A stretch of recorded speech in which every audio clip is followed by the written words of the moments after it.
Hello students, welcome on Saavvi Gurukul. और आज के हमारे सेशन में हम पढ़ेंगे जो हमारा सेकंड चैप्टर है कंपोनेंट्स ऑफ फूड के बारे में। मतलब कि जो फूड है हमारा उसके अंदर कौन कौन से कंपोनेंट होते हैं उनके बारे में हम पढ़ेंगे।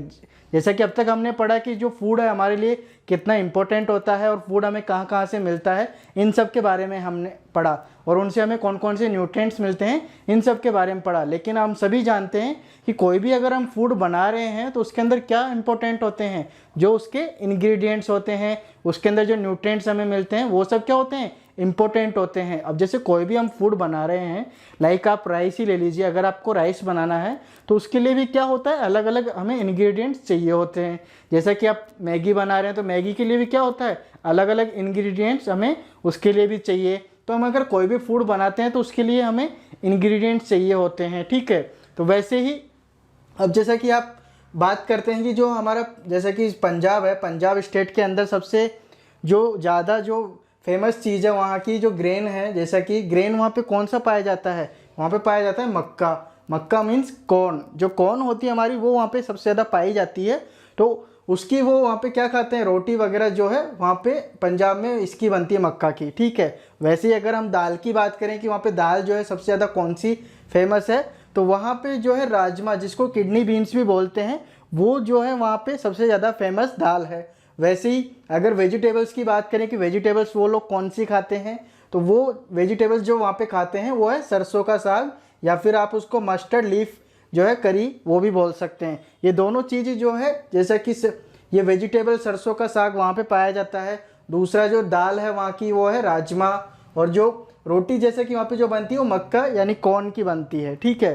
तो अब उसके बाद में जो अदर्स वहाँ पे जो फेमस चीज़ है, लाइक वहाँ का कर्ड और घी, ये भी जो क्या है वहाँ पे फेमस है। मतलब कि जो ये सारी जो डिशेस वहाँ पे बन रही हैं तो इनके अंदर भी क्या हो गए, अलग अलग इंग्रेडिएंट्स हो गए। लाइक इनके अंदर जो न्यूट्रिएंट्स हैं और जो इनके इंग्रेडिएंट्स हैं उनके बारे में हम पढ़ेंगे कि जो जैसा कि मक्का की जो रोटी बन रही है इसके लिए हमें कौन कौन से इंग्रेडिएंट्स चाहिए। इसके लिए हमें मक्का चाहिए, साथ ही उसमें वाटर चाहिए। अब मक्का का जो सीड्स हम लेके आएंगे उनको क्या करेंगे, पहले पीसेंगे, उसके बाद में उससे आटा बनाएंगे और फिर उसको गूंथ के उससे रोटी बना लेंगे। ऐसे ही जो राजमा है, अब अगर राजमा की हमें सब्जी बनानी है तो उसके लिए अलग इंग्रेडिएंट्स चाहिए होते हैं। वैसे ही अगर सरसों का साग है उसको बनाने के लिए भी क्या अलग अलग इंग्रेडिएंट्स चाहिए होते हैं। और जो कर्ड और घी है इनको भी हम क्या होते हैं, इनके अंदर भी क्या होते हैं, इंग्रेडिएंट्स होते हैं, तभी हम इन्हें यूज़ कर पाते हैं। अब वैसे ही अगर हम अदर स्टेट की बात करें कि अदर स्टेट में कौन से होते हैं, लाइक अगर आप राजस्थान में जाएंगे तो वहाँ पे अलग जो है फूड वगैरह डिशेज जो होती है उनकी अलग होती है।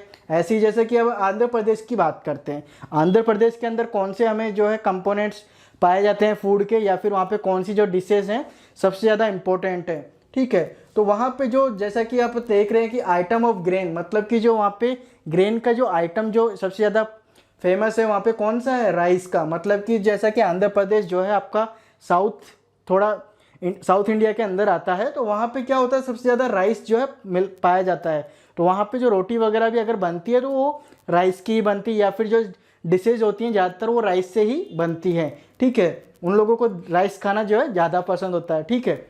उसके बाद में अब आते हैं दाल के ऊपर कि जो दाल है वो वहाँ पे कौन सी मिलती है। लाइक हमारे यहाँ पे जो दाल मिलती है वो अलग है और वहाँ पे जो दाल मिलती है वो अलग है, तो उसके बारे में पढ़ते हैं। जैसे कि जो दाल है वहाँ पे तुअर दाल मिलती है, और साथ ही वहाँ पे जो है रसम, इसको जो है चारू भी बोलते हैं, ये चीज़ वहाँ पे मिलती है दाल के रूप में, ठीक है। उसके बाद में जो वेजिटेबल्स की बात करते हैं कि वेजिटेबल्स कौन सी मिलती है आंध्र प्रदेश के अंदर, वेजिटेबल्स वहाँ पे जो मिलती है बच्चों वो कुंदरू, मतलब कि दोंदा कई इसको जो है बोलते हैं, इसका जो सेकंड नेम है वो दोंदा कई, ये यहाँ पे मिलती है। तो ये सब्जी जैसे कि जो वेजिटेबल्स है और जो दाल है और जो आइटम ऑफ ग्रेन है, इन सब के बारे में हमने पढ़ा।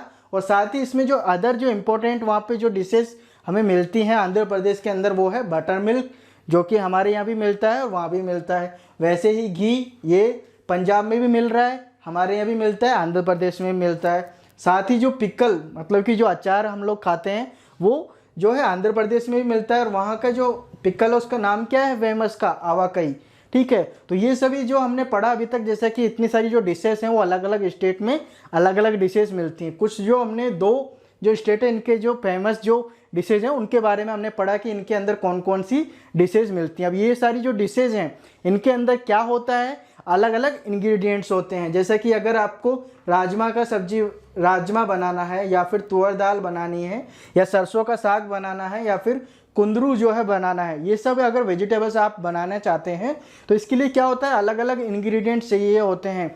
उसी के बारे में हम बात करें जो हमारा टॉपिक है। जैसा कि पहला जो हमारे चैप्टर का नाम है वो यही है कि कंपोनेंट्स ऑफ फूड, मतलब कि एक फूड के अंदर कौन कौन से कंपोनेंट जो है इंपॉर्टेंट होते हैं। अब ऐसा तो है नहीं कि जो फूड है वो हमने खा लिया तो वो एक सिंपल एक ही कंपोनेंट से बनता है, उसके लिए अलग अलग हमें कंपोनेंट चाहिए होते हैं। और साथ ही सबसे जो मेन इंपॉर्टेंट ध्यान रखने वाली बात कौन सी है, जैसा कि हमारा फूड जो है वो फूड के अंदर कंपोनेंट्स तो होंगे लेकिन उसके अंदर अगर न्यूट्रिएंट्स नहीं है और साथ ही उसके अंदर जो हमें ज़रूरी चीज़ें हैं, जैसे कि जो हमारी बॉडी को क्या डेवलप करने के लिए या फिर ग्रोथ करने के लिए, जो डिजीज़ हैं उनसे लड़ने के लिए अगर हमें ताकत नहीं देता है, हेल्प नहीं करता है, तो वो फूड हमारे लिए फ़ायदेमंद है क्या? नहीं फ़ायदेमंद है। तो हमें कैसा खाना खाना चाहिए जिसके अंदर से हमें सारे न्यूट्रिएंट्स मिलें, सारे कंपोनेंट्स मिलें, उनसे हमारी बॉडी की ग्रोथ हो, तभी तो वो खाना हमारे लिए बेस्ट है और उसी चीज़ को हम खाएंगे। अदरवाइज तो उसको खाने से कोई फ़ायदा है ही नहीं।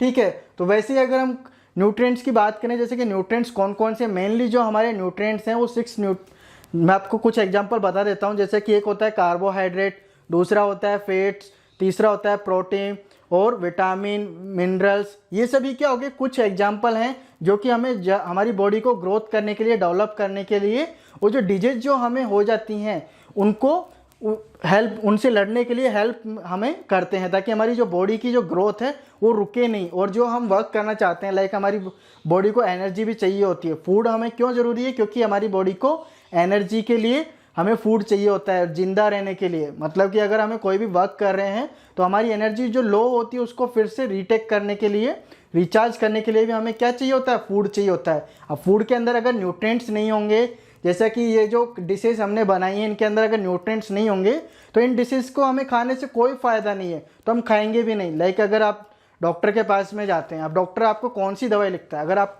आपने उनको बोला कि मुझे बुखार हो रहा है तो वो बुखार की ही मेडिसिन लिखेगा, लेकिन वो मेडिसिन लिखेगा जिससे आपको फ़ायदा हो। ऐसा तो है नहीं कि आपने बुखार बोला है और आपको जो है मेडिसिन उसने दे दी, दूसरे पेट दर्द की दे दी उसने मेडिसिन और वो आपको फ़ायदा भी नहीं कर रही, या फिर बुखार की दे दी और वो बुखार में फ़ायदा नहीं कर रही, तो उस चीज़ को खाने से कोई मतलब है नहीं है। वैसे ही हमारा फूड है, फूड के अंदर जो कंपोनेंट्स हमें मिल रहे हैं, अगर उन कंपोनेंट्स से हमें न्यूट्रिएंट्स नहीं मिल रहा है या एनर्जी नहीं मिल रही है उस फूड को खाने से, तो हमारे उससे क्या है, एक तो टाइम वेस्ट हो गया कि हमने उस फूड को बनाया, उसके लिए टाइम वेस्ट हो गया। दूसरा हमारा पैसा भी जो है बर्बाद हो गया कि हमने उसके इंग्रेडिएंट्स को खरीदने के लिए पैसा खर्च किया और वो भी खाया। तीसरा, हमने अगर उसको खाया और कुछ फ़ायदा नहीं हो रहा है, हो सकता है कि उसके साइड इफ़ेक्ट्स हों, तो उससे हमें बीमारी भी हो गई।